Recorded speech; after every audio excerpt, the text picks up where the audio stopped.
bibliothèque de l'École française d'Extrême-Orient à Paris conserve un peu plus de 3000 estampages d'inscriptions d'Asie du Sud-Est, en particulier de Birmanie, du Cambodge, de Thaïlande, du Vietnam et du Champa. Ces estampages sont conservés roulés dans des boîtes de conservation dans les magasins de la bibliothèque. La collecte d'estampages et les études d'épigraphie appartiennent à l'histoire de l'EFEO. Pendant plus de 50 ans, Georges Sédès a entrepris l'inventaire des inscriptions des pays Cham et Khmer. Ce travail avait pour but de faciliter les études en épigraphie et de rassembler l'ensemble des informations disponibles sur les inscriptions. Alors ces estampages proviennent d'inscriptions qui datent en général entre le XIIIe et le XVIe, voire le XVIIe siècle. Pour les premiers siècles, les inscriptions sont les seuls documents écrits qui ont survécu dans l'histoire. Donc l'intérêt pour la recherche est immense, puisque de ces civilisations Thaï et Lao des premiers siècles, les premiers royaumes, nous n'avons que ces documents pour comprendre quel était l'état de la langue, des écritures, l'histoire des dynasties, l'histoire religieuse, puisque en général ces inscriptions portent très souvent sur des actes de fondation religieuse, monastique.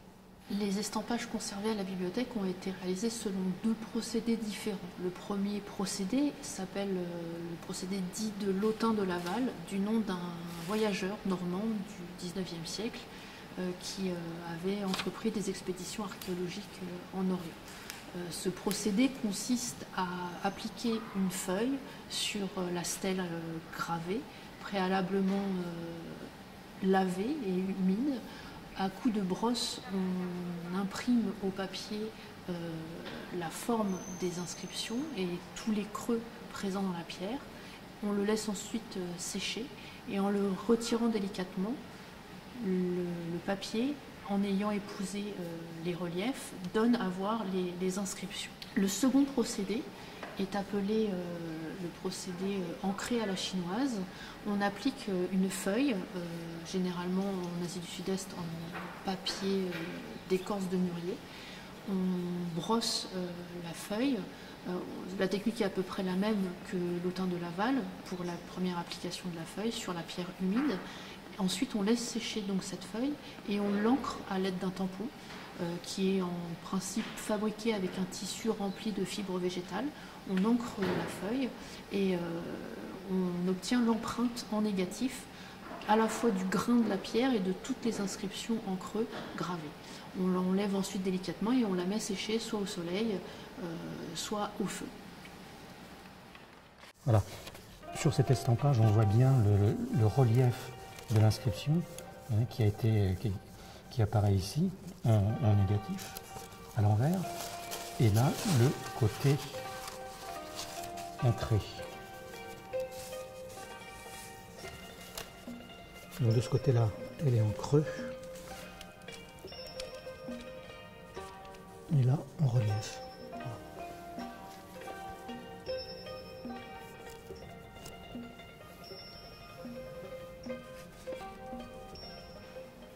Les estampages, tels qu'ils sont réalisés, sont les documents les plus fiables, ceux qui suivent le mieux l'original, c'est-à-dire la pierre ou le bronze dans lequel a été réalisée l'inscription.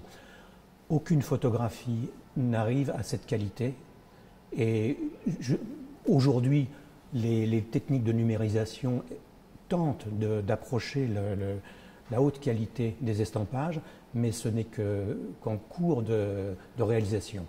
Il n'y a pas de meilleur aujourd'hui document pour lire une inscription que son estampage, et l'estampage le plus ancien possible, puisque quelquefois les inscriptions, enfin les pierres, se dégradent avec le temps et l'exposition à l'air libre.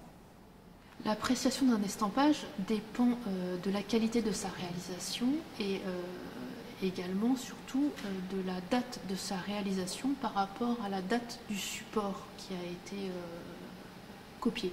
Donc sa qualité, les qualités techniques de réalisation, mais également aussi la rareté éventuellement du document, et surtout aussi la conservation ou non du support, puisque dans certains cas, il se peut que l'estampage conservé reste la dernière trace du document ou de la stèle qui peut avoir été altérée. La plus ancienne stèle et inscription de Thaïlande, c'est celle-ci, celle qu'on appelle l'inscription du roi Ramkhameng de Sukhothai. C'est une stèle qui daterait de 1292, fin du XIIIe siècle. Elle est extrêmement importante, c'est la première qui explique l'organisation du premier royaume thaï, qui est le royaume de Sukhothai. C'est une inscription sur 4 faces, vous voyez, 1, 2, 3 et 4. C'est un trésor qui est conservé au musée national. On ne peut plus la toucher, on ne peut plus l'estamper. Donc rien que cet estampage a une valeur absolument considérable.